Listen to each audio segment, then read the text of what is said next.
first or second. Right. What's changed? Because you only got one new face. Right. What do you think has caused this on? I think a lot of people always look at it as like everybody should just shoot the same percentage.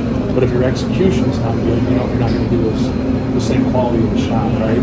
The easiest shot to get, probably the two easiest, is the step-in transition three, and then the step-in three from the ball being inside. There's inside out, outside one. So Fletcher Boyer can really shoot. He's improved his percentage.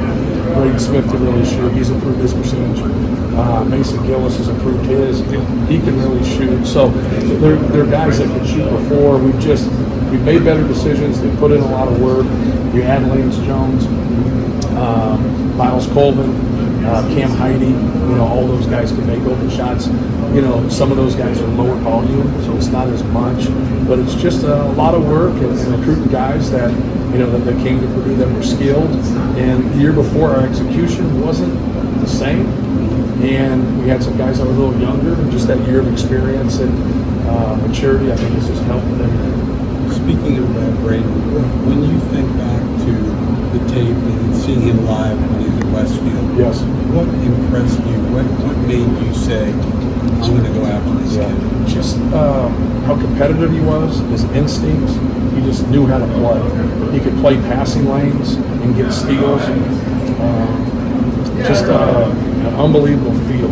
The guy I reached out to and asked about, called him a basketball savant. That's a hell of a compliment. And I was, you're sitting there watching tapes, you don't really know, and you don't know the person. But every single person that I reached out to, you got to be careful sometimes in recruiting because you don't want to alarm the opposition if you're trying to get somebody, especially when you start to get onto it. You're like, oh man, this guy's really good. He's about winning. He sees things, great instincts, and that basketball savant is pretty close because he's got to prove his ability to pass and see the floor. That he is that. Matt, what's the calculus or the bigger picture involved in starting halves going through Trey like you do? Say that again. What's the bigger picture involved in going through Trey to open second halves like you have with some success? Right, just trying to get him going. He didn't have a very good first half, and he's a good low post scorer. And if you don't go to him and get him involved, he's got to play off of Zach or play off of Braden, and then it clogs it up a little bit. So just go to him, because when he gets the ball there, 10 feet from the basket, he's pretty efficient. I think it's just this kind of, you start a game, you're going to go to him right away when you start the game, like not go to Zach-Edey, and so balance it. Even though we've done it, we haven't done that a lot, but we really kind of look in that second half. You really should have another basket. We had the ball 5 feet from the hoop, and they pulled the chair out from under him. So, but no, he was great. He deserved to go back in. We just got in such a good rhythm right there. I just stayed with it. Was that kind of the like everybody contributed? Do you feel how connected your team is? Because it certainly looks that way. Yeah, I thought, especially in the second half, I thought our defense was much better. I thought we did some really good things defensively. Got them into some tough twos, and that's really what we wanted to get. And then we did a much better job rebounding. When you get into those runs, you got to get stops, and that's where it starts with. And then we started to push the ball a little bit, get some offensive rebounds, and then once we started getting going and establishing Zach, and they got into foul trouble, that's we're going to have success there. Is there some confidence in this team in the second half, knowing that the team's dealing with your depth and Edey, they're going to wear down a little? Yeah, and I think when you have depth, you got to make them feel it on both ends of the court. And that's hard to do. Sometimes you're able to do it. You're always able to do it more when you're making shots. And that's the goal. I talked about that after the game in the interview. It's just like, can you go win this next game and go to the Final Four if you don't shoot well? Well, everybody wants to shoot well. You don't flick a switch and say, hey, we're going to shoot well tonight. But can you do that? Can you grind those out? And I think that's so important. And that starts with defense and that starts with rebounding. But when you do execute and you don't turn the basketball over on top of that, that's when you're going to have runs and be able to push the game out. Matt, this team doesn't seem to feel pressure. Do you see it internally that this team doesn't seem affected by pressure? I just think the Big Ten's a tough place. The venues we have to play in on the road, we played everybody non-conference, especially in the last 2 years.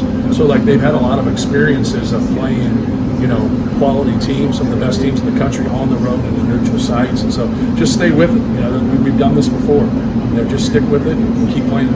Zach has a great line. When people get caught up about something, it's just a basketball game. It's really not that big a deal. Just stay with it. Just keep playing hard. Everything that you're trying to do, you've done before. Just be resilient and keep with it. Matt, is there a uniqueness with this team and the way they approach this tournament? You go in the locker room after they win a Sweet 16 game and they look like their dog got kicked. They're just like, we got to do this against Sunday. I'm probably guilty of that right there because of my personality. We're kind of business as usual. We know, we learned a hard lesson last year. We really prepared and we got beat in the first round. We didn't look past anybody. They beat us straight up. So, we've had to feel that. People can say what they want and do what they want. It's still something that you feel as a competitor, as a coach, and as a player. So like now it's kind of process based. Like you're happy you won, right? But you're just kind of waiting to go back, eat, take a shower, and get ready for the next game. Braden had a historic game out there. Yeah.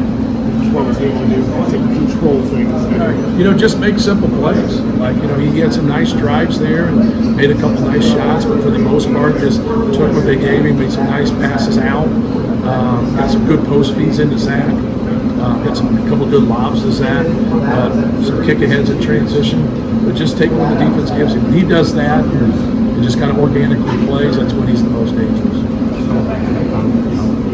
Talk about Fletch talked about going to Europe, how it all started in the summer, coming out of that tough loss and whatnot. Do you think these guys are going to think about that? Does it still fuel them on a, I don't want to say daily, but I don't think they dwell on it. But I think subconsciously it fuels all of us. Nobody likes people who say derogatory things about them. I don't care who you are. And especially when you tried hard, you put your best foot forward and you weren't successful, and that's part of competition. But, that's the silver lining for us is that you got to learn from some tough losses. And that's what, like when we lost our 4 games this year, learn from them. It didn't stop us from winning our league. It didn't stop us from getting the 1 seed. But here we are, like, hey, we got to play our best basketball this time of the year and just go into the game, wanting to compete, wanting to execute, and just wanting to keep doing their job. Cam seems to have kind of unlocked a new layer of value for you in this NCAA tournament. Right. Kind of seeing that in terms of his defensive versatility. Well, what he gives us is another guy that can go get the basketball. So he can pick up the basketball and Braden doesn't have to. And I think that, allows me to play Braden the whole game. So now I can keep Braden out there. He doesn't have to push the basketball and pick the basketball up. Lance can do that. Cam can do that. Miles can do that. Even Mort can do that. So we have more people in there. And it's really helped us as we get in some cross matchups when we do that. But his ability to make a shot, you saw his athleticism there. He tried to make that next move, whatever. He just had to keep his pivot foot and he dragged it. But I thought he did some really good things. When you look at Lance's first half, Nimhard's hitting tough shots, EK hits 2 threes, but they couldn't run away from you because Lance was so good on the other end. How big was that to keep pace with them when they were going off like that? Yeah, just staying in the basket. Just keep making it hard on Nimhard. You knew him and Hickman were going to leave the game. Braden didn't leave the game for us, but just trying to keep bringing people in to make it difficult. But we felt good about being up forward. He hit those 2 threes.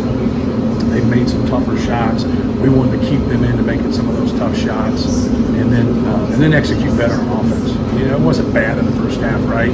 But we still had some moments there where we messed up some layups and we had some opportunities that we should have taken advantage of.